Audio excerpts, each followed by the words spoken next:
me on my toes about that. Okay, so are there any of the concept you guys want me to go through on this? Go through them, yes. Okay, sure. All right, so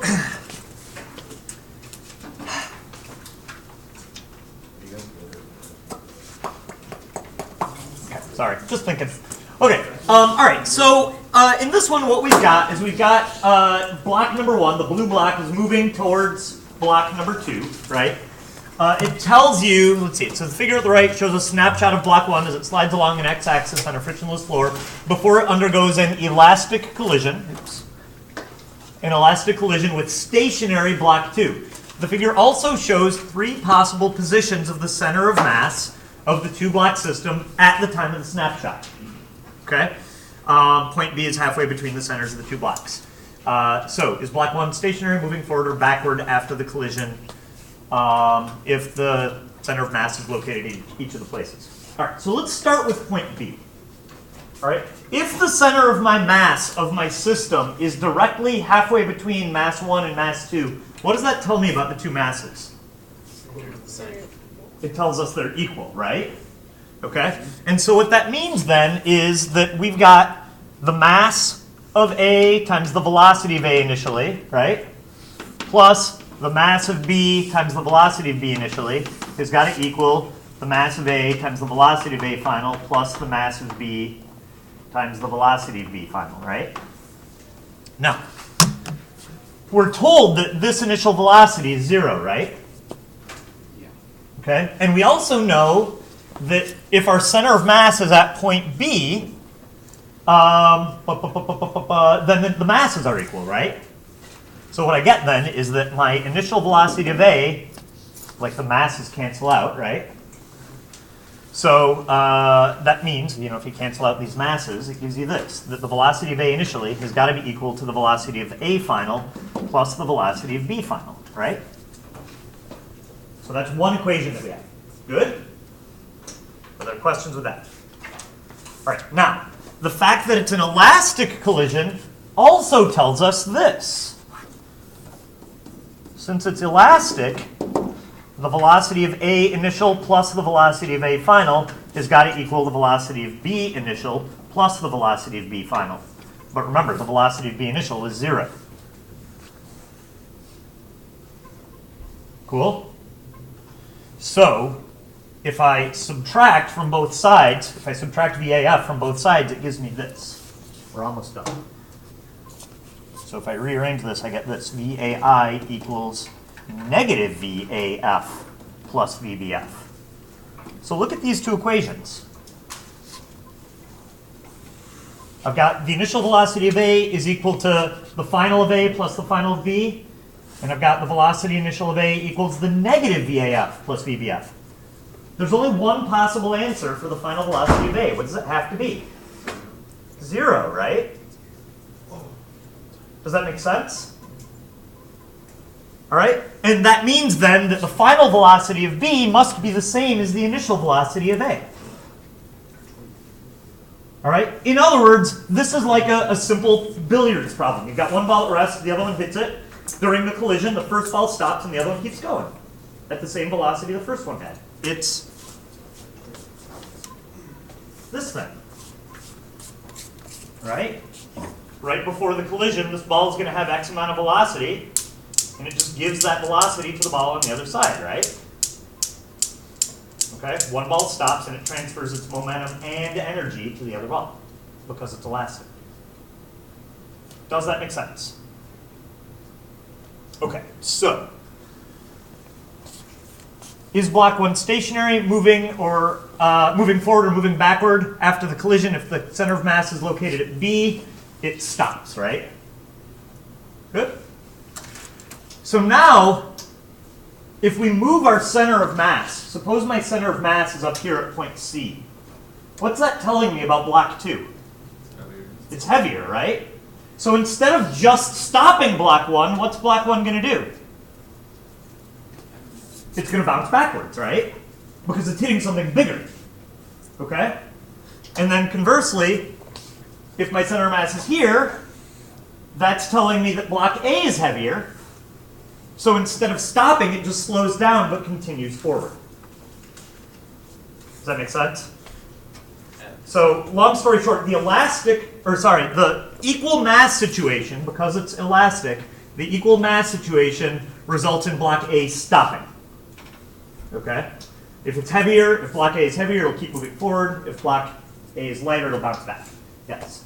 So, okay, so like in this problem when one is stationary and the other one is like has positive velocity, if it ends up that they both have a positive velocity after the collision, like it's possible for that to be either in like completely inelastic or elastic? Well, this problem, it told us that it was elastic. Okay. But yes, it could also, I mean, you could lose energy and still So it have that doesn't happen. have to be just completely inelastic, like they can't like bounce off. Correct. Correct. Yeah. Yeah. The center of mass is at point A. When block 1, and it's block 2 there, and it's then they go at the same velocity to the right. Not the same velocity necessarily. In fact, they can't be the same velocity because that would be completely inelastic, so you'd be losing energy. They'd be going at. So They'd hit, some energy would decrease the velocity, but then they would both be going at the same velocity after the hit. say that again? They can't be going at the same velocity after the hit. Because for that to happen, they'd have to stick together. And if they stick together, by definition, that's completely inelastic. Okay. And one of the properties of a completely inelastic collision is that it maximizes the loss of kinetic energy. Okay. Does that make sense? Yeah. So if they stick together, automatically no, it's not. Okay, got it. Not elastic, or not completely. It's not. What am I trying to say? You know, it's not elastic. Okay, got it. Good, you guys, or no? Okay. There's a big section in the book about these like special what's the word I want? Just like specific collisions, and I didn't talk about it as much as I probably should have. And this is sort of where that's at. I told you there were a couple questions I was unsure about on the test, so I want to see how much of that we talk about today, and then we'll go from there. So, all right, but does this make sense? Okay, cool. All right, so this is another one of those graphs like the one we did yesterday, right? Which line has to be the center of mass, you guys? Yeah, 2 and 5 has got to be the center of mass, right? So that means that object 1 was stationary before the collision, and object 2 was moving, right? And so it looks like after the collision, object 1 got pushed this way, and the other one stopped, right? Okay. Let's see, is the mass of the body that was moving faster before the collision greater than, less than, or equal to that of the other body? It looks like it's equal, right? Because it's. Yeah. Did I read that correctly? Okay, so are we good on that one? I feel like there's not a whole lot to that one once you learn how to read those graphs. Are we good? Okay. Let's see, this one. This is actually very similar to what we were just talking about, this idea here about the center of mass being in the middle, right? So, oops, smartboard is acting up again. All right, so we've got these two blocks, and it says they slide along an x-axis on a frictionless floor and then undergo an elastic collision. So again, we got to be conserving energy with a stationary block 2, right? So it's almost the exact same question, but in graph form. Okay. So if the two masses are equal, then what's going to happen is, well, let me make sure I'm reading this right again. Which of the letter? Yeah. So if the two masses are equal, what will the first block do? Based on what we just saw. You've got block 1 moving along. It's going to hit block 2, which has a velocity of 0, right? So if this block, if they have equal masses, what did we just decide was going to happen? Say it again? Oh, I gotcha, yeah. So if they have equal masses, we decided this one stops and the other one gains the velocity the other one lost, right? So if mass 1 equals mass 2, then block 1 has to stop. So that's actually question C. Along which of the numbered dashed lines will the plot be continued if M1 equals M2? That's dashed line 3, right? Does that make sense? All right. So the way I thought about this was as follows. So what about dotted line 2? Under what circumstances would the graph for block 1 just keep going in a straight line? If the mass of 2 is 0, exactly. Right? Because that's the only way that it wouldn't slow down. As soon as it interacts with something, that thing is going to slow it down a little bit, right? So that must mean that everything in this little range here in B must be the situation where mass 2 is bigger than 0 but less than 1. Does that make sense? Cool? All right. And then it turns out, although this isn't totally obvious, that this line corresponds to what happens if mass 2 is basically infinite. In other words, a very, very, very, very, very large mass. Okay? Because then what happens is the kinetic energy of this thing won't change at all, right? Like if I drop a basketball, it doesn't really move the Earth, right? And so if it's an elastic collision, the basketball should bounce back up at the same velocity it had, right? So that's what this is showing. Does that make sense? Yeah. All right, and so then that means that this range here, C, must be if mass 1 is less than mass 2. I have a question. Yes. It's kind of related to inelastic collisions. So if everyone... Let me hold that thought for 1 minute. Are we good with this? Yeah. Does the logic that I followed there make some sense? Yeah. Okay. This realizing that the dotted line 2 corresponded with mass 2 being 0 was huge for me. Okay, like that was how I figured this problem out, was making that connection. Follow? Yeah. Like I had not seen this prior to, whatever, 2 weeks ago when I did this for the first time. So, okay. What do you got? Alright, so if everyone was to stand on one side of the Earth and jump, would the Earth move? Technically, every time you jump, you move the Earth a little bit, right? Because of the nature of gravitation. But like considerably. No. Sometime when we're not reviewing for a test tomorrow, we can do the calculations if you want. Like it'd be cool to do, but just not right now. Okay, everybody good with this? Okay. All right, so that was all the concepty things. Are we good with all that? Yeah. All right, cool. So what's on the list over here? I just made a list. Where are you? For whatever reason, I can never. There's like a glare off the board from the window. So. I have a general question. Yeah, shoot. For a lot of the problems it asked were like it gave you like 2 unknowns, like a final velocity that you didn't know, and like a mass that you didn't know. And it said that they were elastic collisions. Is it like mathematically sound to make a system of equations with the conservation of momentum equation and then the conservation of energy? Because I did that for every single one. I'm getting wrong answers. Okay. So you can do that. So you're saying you did one that was mv plus mv equals mv plus mv. Yeah. And you did one that was 1/2 mv squared plus 1/2 mv squared. You can do that.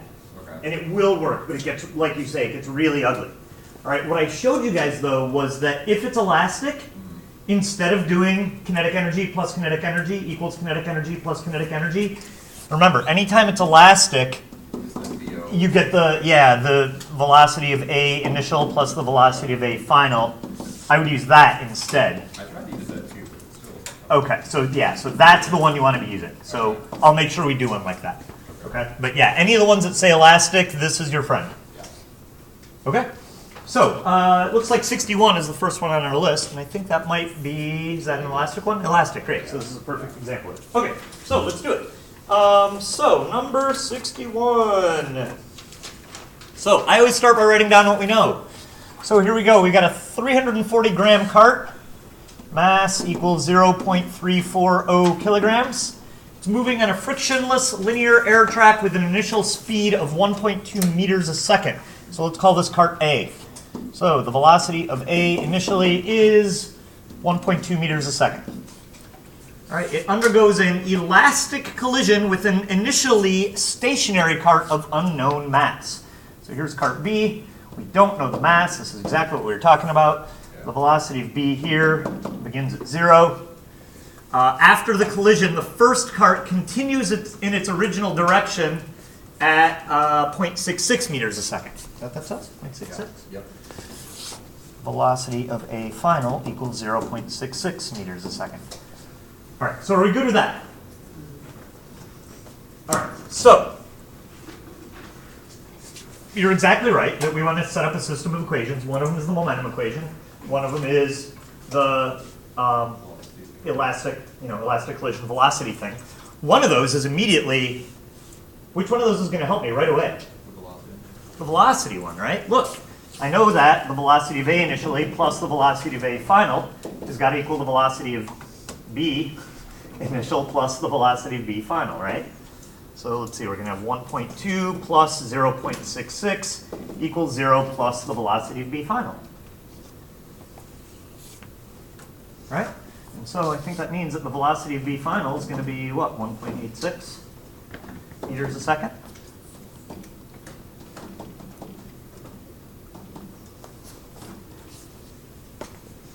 Good? All right. So that was actually question B. What's the speed after impact? Okay, so now we got to find the mass of the other cart. So there are two ways of doing it. Option one is to use the mass of A plus velocity of A. I said that wrong.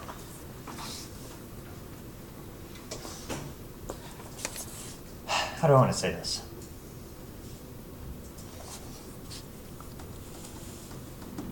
So this is sort of the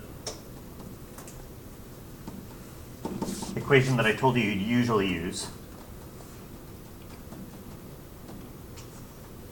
Right? So we know everything in this equation except for the mass of B, right? So solve for it. All right? And that totally works. Okay? What I think is a little bit easier, though, is remember, the other way you can write conservation of momentum is to say this, that the change in momentum for object A is equal and opposite to the change in momentum for object B. Oops. B. Can't you also do the mass times the change in velocity? Exactly, that's what this is. Oh. So this becomes the mass of A times the velocity of A final minus the velocity of A initial equals the opposite of the mass of B times the velocity of B final minus the velocity of B initial, and solve for your mass of B. Right? And the only reason I prefer, when you're looking for mass, I tend to prefer this equation, just because it's got all of each mass on one side, as opposed to having one MB over here and one MB over here. But it doesn't matter, they both work. All right, so let's do it. The mass of A was, what was the mass of A again? 0.34, okay. Times 0.66 minus 1.2 equals negative MB times 1.86 minus 0, and then solve that mass. Good? Yeah. Everybody good? Yeah, it works. All right. So if you do that, the mass of B turns out to be, oops. Let's give you, well, I can't read that. That's too small. Is it 0.099 kilograms? That's okay. Thank you. Oh. All right, and then finally, the last question, I think, asks for the velocity of the center of mass, right? Yes. So, something worth pointing out. You can find the velocity of the center of mass before the collision or after the collision, and you should get the same answer, right? Yeah. Because all of your forces are internal forces, right? So probably the easier one to find is this, just because this is 0, right? So you're just going to do 1.2 times 0.34, and then divide it by your total mass. Okay, and it gives you the 0.93 meters a second. Wait, so what's the general equation for finding the velocity of the mass? Velocity of the center of mass is the mass of one object times the velocity of that object plus the mass of another object times the velocity of that object plus, and you do that for all your objects, Okay. divided by the total mass of all the objects. Okay. Okay, it's the exact same as the equation for position, except you use velocity instead of position. So it's basically just looking at the average velocity given a mass. Say that again? Never mind. It's a weighted average. Yeah, exactly. That's Yeah, what- yep. And worth noting, remember there's that one problem we did last week where you could find the acceleration of the center of mass the same way, right? You guys remember that? Yes, you can do it with the jerk or the snap or the crackle of the pop. Yes. For finding the velocity, do you use the velocity after collision? It shouldn't matter. You should get the same answer either way. Alright. Do you understand why? Yeah, because it all is. Yep. And worth doing, like check it. Do it both ways to make sure you get the same answer. All right, are we good, you guys? Does it only work both ways if it's an elastic collision or if it's inelastic? Say that one more time. Does it, like, you can do it both ways, like before, after, is that only for elastic? Anytime. Well, anytime, any kind of collision, as long as all of the forces are internal forces. So even if it's an elastic collision when all like a lot of energy is lost, that'll still be true. Correct. Yeah, because that's what conservation of momentum says. It says during any collision, the total amount of momentum you've got stays the same. And that's what this is the total momentum. Right? All you're doing is taking the total momentum and dividing it by the total mass. Right? Yeah.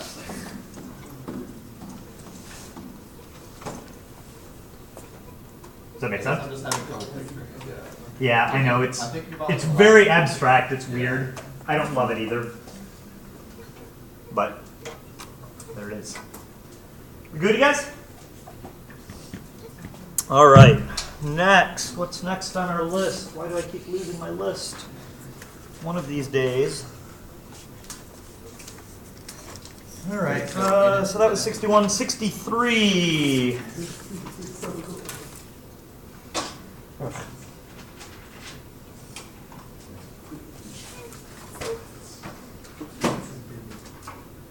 Oh, right. Yeah, this one it's similar to the one we just did, except it's a little more abstract because you're not given any numbers, right?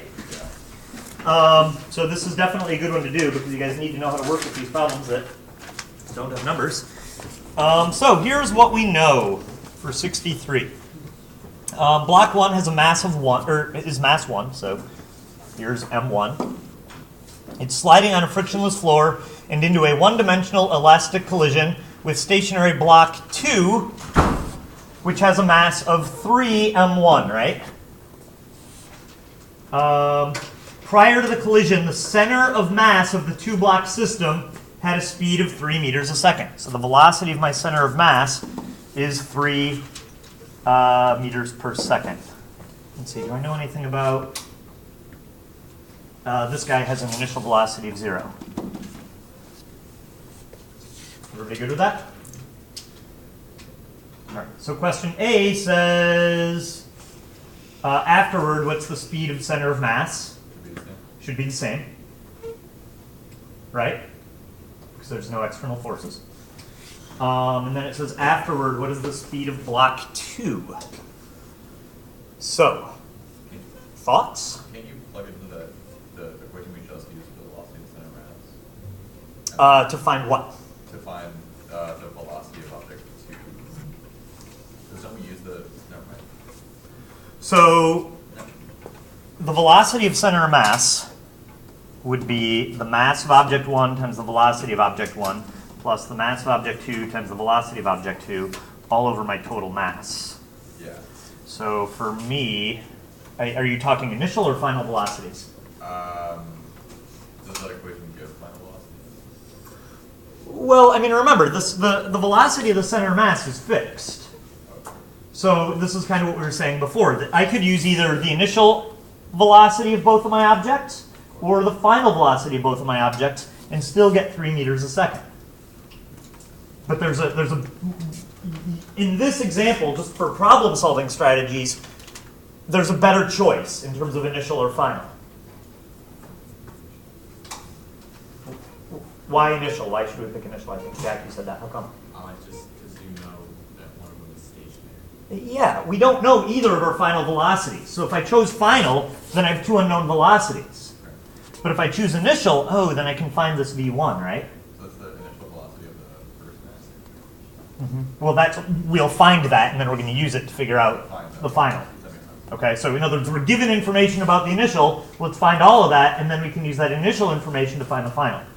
Okay, so let's see if we can do this. So we get 3 equals m1 times v1 plus m2 is really 3m1, but its initial velocity is 0, all over m1 plus 3m1, right?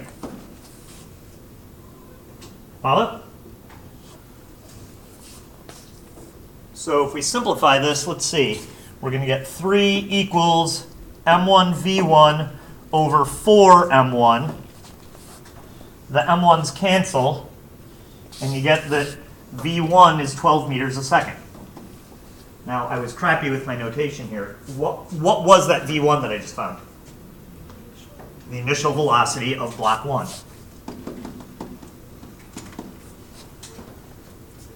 Good?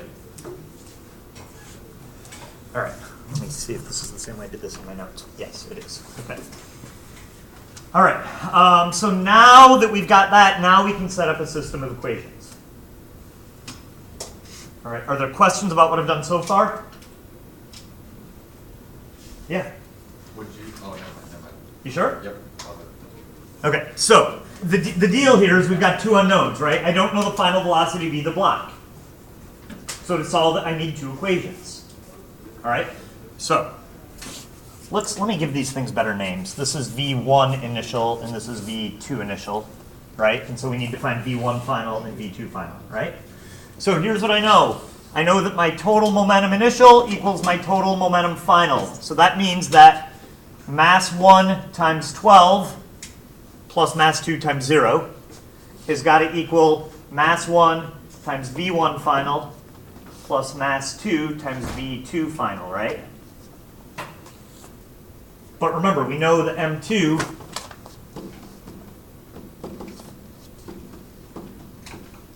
is 3m1. So there's one equation with 2 unknowns, v1f and v2f. Good? All right, and then the other equation that I know is v1 initial plus v1 final has got to equal v2 initial plus v2 final. So, yeah. Can you factor out M1 and cancel it? Yeah, totally. Oh, okay. Yes, I don't know why I didn't do that, but you're 100% right.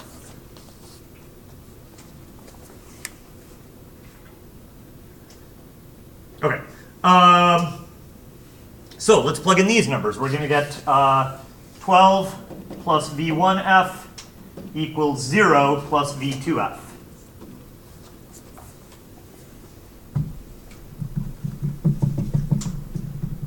Follow? So here I've got an expression for v2f. Let's substitute it into our other equation up here. So I'm going to get 12, the m's canceled like Alex said, equals v1f plus 3 times v2f. And solve that.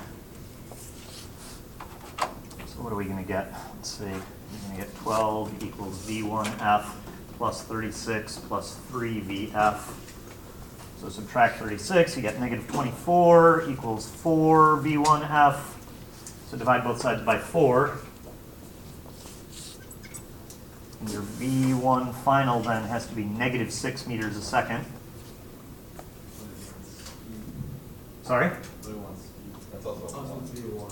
Yeah, so what are we trying to find? We're trying to find the final velocity of the other block.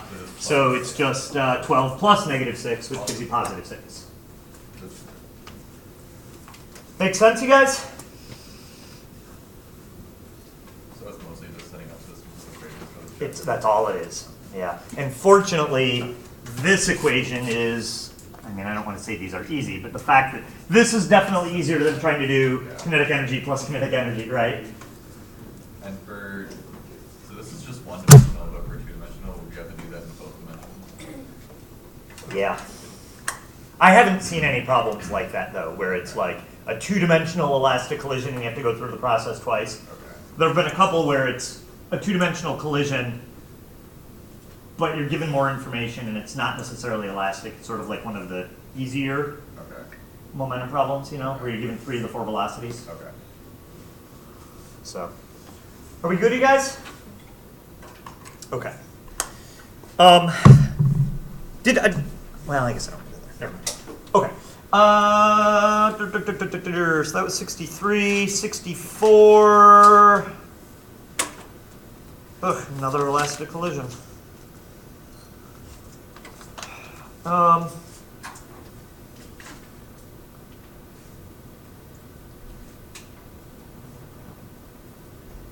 64 is similar. Let me hold off on 64. If there's time at the end, I'll go over it. But it's just another one of these elastic collisions. You use conservation of energy to find the velocity of the pendulum right before it hits the block. And then it's systems of equations again. So if there's time at the end, I'll come back and do that one. Or maybe I'll record it after school and throw it up on the video. Throw it up on the video is what I just said. I'll throw it up on the video. So let's jump ahead to 69. Yes, this one I think is maybe a little bit more instructive. Seriously? All right. So here we go.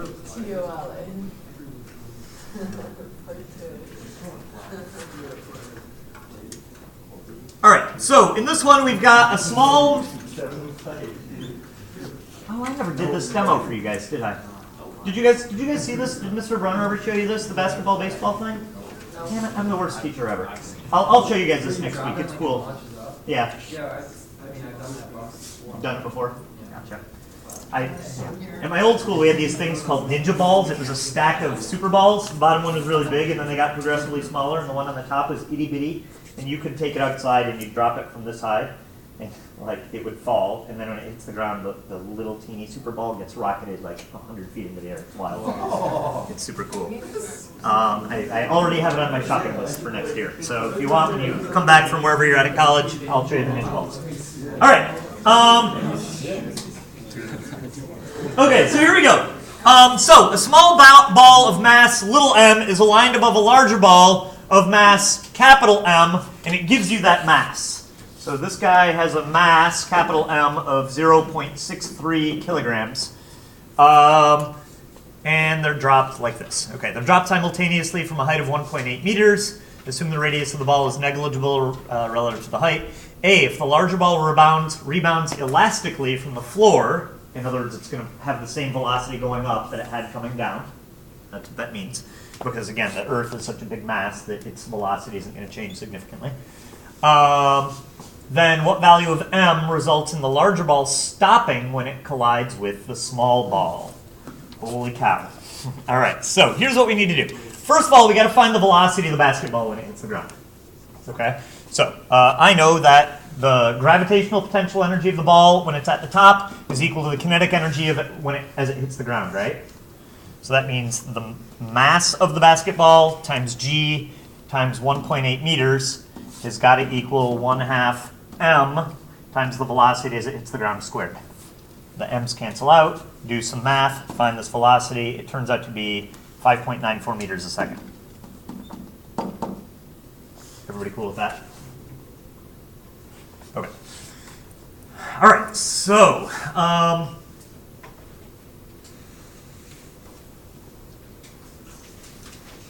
now, it says assume that the radius of each ball is negligible relative to 8. So that means that right before the collision, here's what we've got. We've got the large ball. Remember, it bounced off the ground elastically. So it's moving up. So the velocity of the large ball immediately before the collision is positive 5.94 meters a second. And the velocity of the small ball immediately before the collision is negative 5.94 meters a second. Wait, why? Because they both fell the same distance. They both fell from 1.8 meters. And it says assume the radius of each ball is negligible. So you're assuming they're both falling down 1.8 meters. Okay. No? Do you not see what I'm saying? I do, but like. No? What's wrong, Elizabeth? I mean, I get it. Just repeat it. Yeah, I mean, so I mean, if you. technically the basketball's this big, right? Yeah. Okay, so I guess technically the baseball is going to fall 1.8 meters minus that little bit, right? Yeah. But what this sentence here is telling us is it's basically saying don't worry about that and assume that the size of the balls doesn't really matter. That's what that sentence is telling us. Okay? Yeah. So if you drop them from the same height, why is one moving up? Oh, because it says the larger ball rebounds elastically from the floor. So the bottom ball is going to hit the ground because it. So you're. Shouldn't they hit the ground at the same time? No, because it says a small ball is aligned above a larger ball. So you've got baseball, But then they're not dropped at the same time. basketball. It doesn't, you ignore it. Are they dropping? I can't just ignore it. They drop on top of each other, they don't hit each other until they. Because the picture's not showing them dropping on top of each other. All right. You ignore errors, you ignore that. All right, look, you guys. Shh. Look, here, we'll do this. I didn't. I understand it, I just don't like it. Okay, fair enough. All right, so this is as they hit the ground. All right, they're dropped from up here. The basketball falls 1.8 meters. The baseball falls 1.8 meters. Cool? Are we good? I'm not trying to be a jackass, but like you guys, you see what I'm saying? Like, No, please. they're both falling the same distance. Okay, yeah. Does that mean they're touching when they're dropped? Is that what it's? I think it says that they're, like just a teeny separation above them. Because the drawing doesn't show that. Yeah. All right. Wait, so, okay, so like the question is, Yeah, question A is asking like what mass that the small ball has to be so that when it hits the ground, the basketball basically just stays on the ground? Yes, basically. Okay. So, okay. It's like just like the Newton's cradle, how like when something like a pool ball, it doesn't stay perfectly still, but Well, obviously. it basically transfers all this. I don't like this. Okay. So, and it's, I mean, that's what it says here. It says they're dropped with a slight separation, to answer your question, Mickey. Okay. Okay. All right. Are we good, you guys? Yeah. Okay. All right. So, our goal is we want the velocity of the larger ball after the collision to stop, right? So the velocity of the, we want the velocity of the large ball final to be 0, right? Good?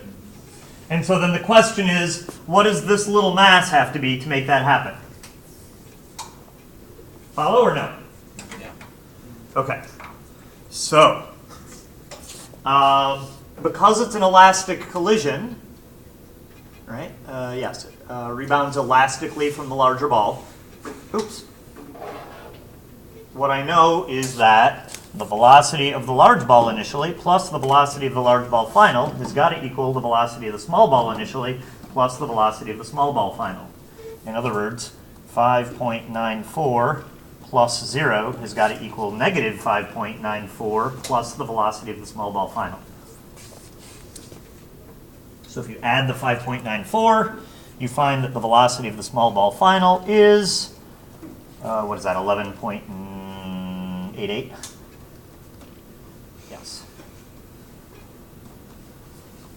So that's before the. That's immediately after the two balls hit each other. Okay. So then we plug that into another equation to find the mass. Yes. Okay. All right. Are we good with this? Everybody happy? Sorry if this problem threw you off. All right. It's still, but. Okay. So, all right. So question B, what height does the small ball reach? We're going to use this as the starting velocity of the small ball and figure out how high it goes up. You can use kinematics or you can use conservation of energy to do that. Okay, so that's part B. Part A, we still got to find this mass. So to find the mass, all we're going to do is the same thing we did before. We're going to do the mass of the small ball times the velocity of the small ball initially, final, minus the velocity of the small ball initial. In other words, the change in momentum for the small ball is equal and opposite to the change in momentum for the large ball. So the mass of the large ball times velocity of the large ball final minus velocity of the large ball initial. and plug in your numbers, right? We know everything there except for the mass of the small ball, so solve for it.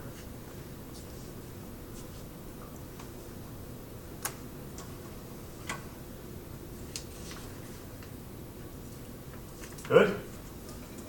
All right. It sounds like you guys got tangled up on the wording of that more than anything, so let's move on. I'm sorry if that was confusing. It was not my intent. Yeah, Jake, what do you got? Would we subtract the negative velocity? So would it end up being like? Correct. Yep. So if there's a velocity that's negative, that's included in this equation. So yeah. So here, let's all finish it. So the mass of the small ball is what we're looking for. Velocity of the small ball final 11.8. was 11.8 minus its initial velocity was negative 5.94 equals the mass of the large negative the mass of the large ball was what, 0.63 Yeah. times 0 minus 5.94. Good? Yeah, Alex? Is this something that, like, is consistent, like, it would occur this way? Like, we saw a problem like this, but it would be like the second mass speed or the first mass. Say that one more time, sorry. Like, it all works out, like, you have the final speed has to be twice the initial speed, and you also add the other speed. Like, I'll think of it. Like, will it always work out that way? Is that what you're saying? It seems like the numbers are pretty clean, just like 3 times. Yeah, I think it's because at the instant of collision, they've both got the same velocity in opposite directions. So yeah, I believe that would be consistent for other scenarios, yes, if that's what you're asking. Okay, so we got 70 and 73. Which one makes the most sense to go over? Oops. All right. 70 was pretty fun.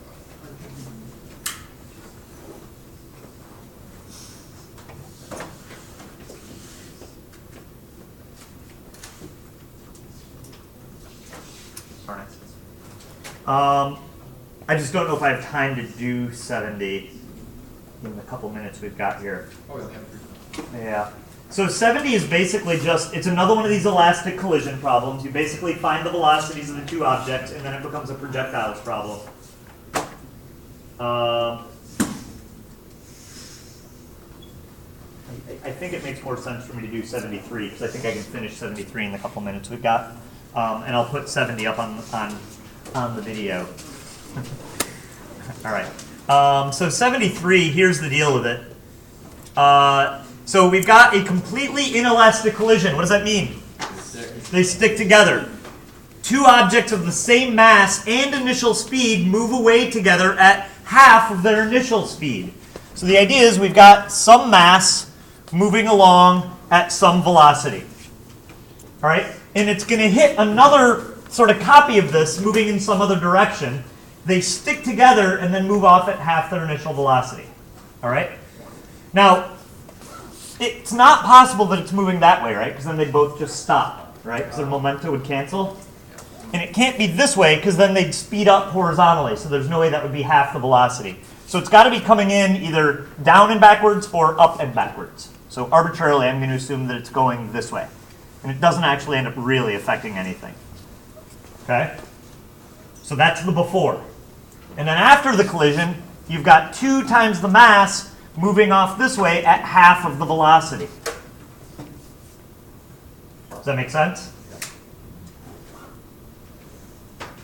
All right.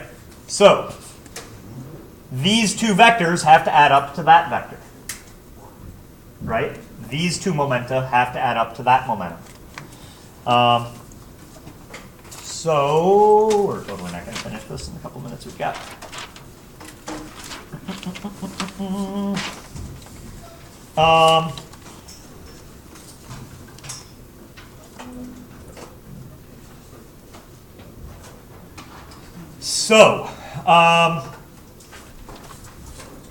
How do I want to think about this?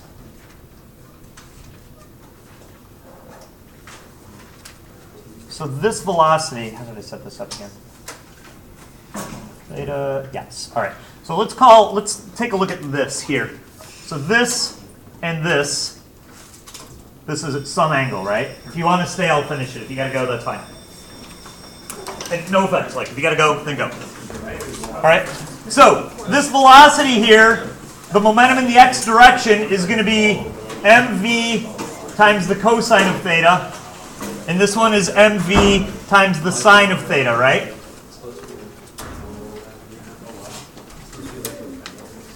Okay? So, when I add these two vectors, look what I'm going to get.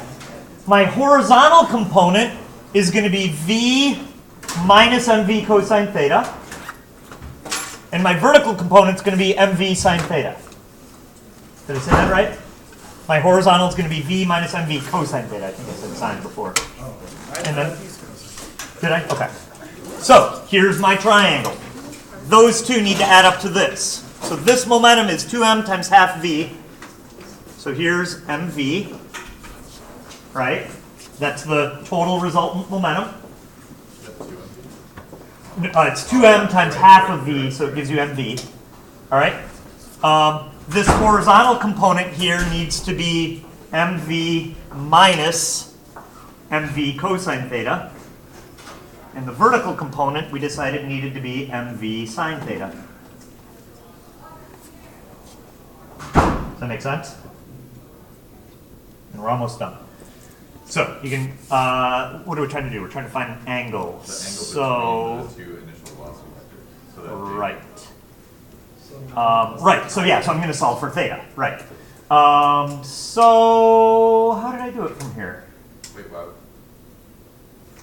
V90 plus theta.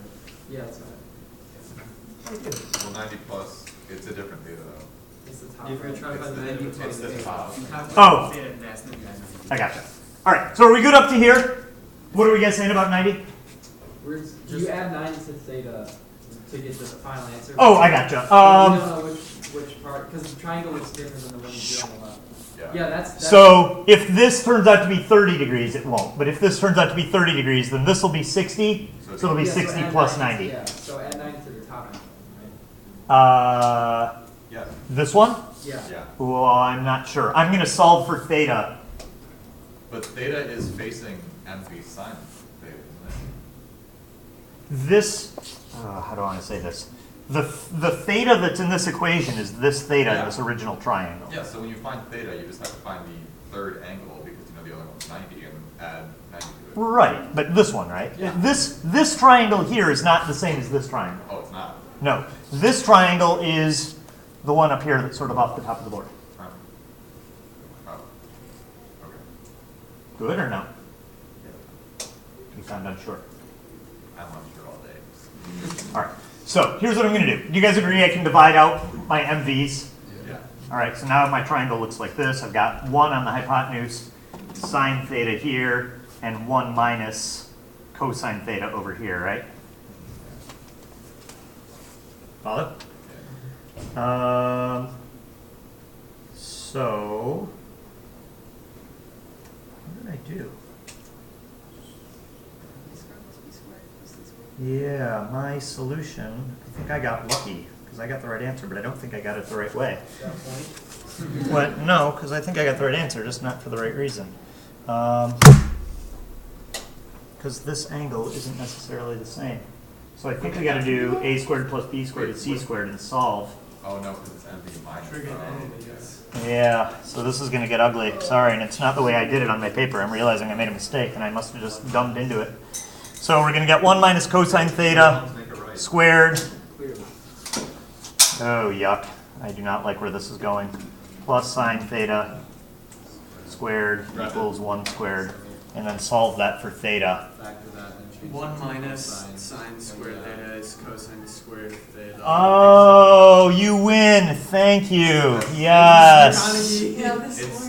still. Oh, well, that still yeah, doesn't it's make it still easy, a- though. It's still a binomial. But it's doing something instead of just giving up. So, Right.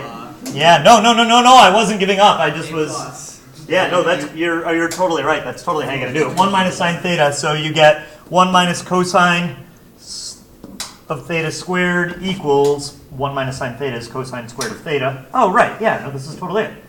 So now you take the square root of both sides, right?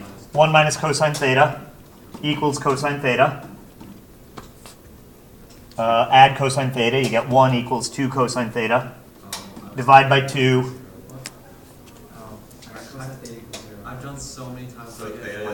So 1/2 cosine theta, or 1/2 equals cosine theta. So theta is 30 degrees. It's actually, Or wait, no, 60, sorry. Right? Cosine of 60 is 1/2, Yes. right? So, Yeah. so that means going back up here to my triangle, this is 60, which means this little dude is 30 for a total of 120. Wait, could you repeat Just that? go back there. Yeah. So,